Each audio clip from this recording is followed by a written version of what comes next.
Gagayam, kakabsan na yung bagal daw ka na kayo amin. Ayan, nagluluto na naman ako. And I'm frying Shanghai today. As you can see. Sino ang nagluluto ng Shanghai na tulad ko today? Ayan, nahanda namin sa New Year's Eve.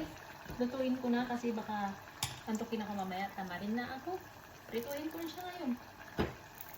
Huwag ko lang siyang takpan para hindi lumambot. Para crunchy pa rin siya. And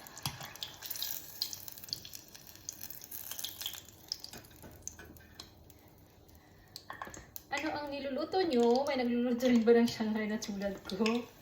Nag-prepare ng Shanghai.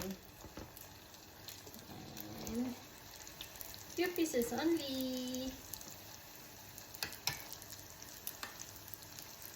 Yan. So I'm going to finish all of it. Ayan, tapusin ko siya.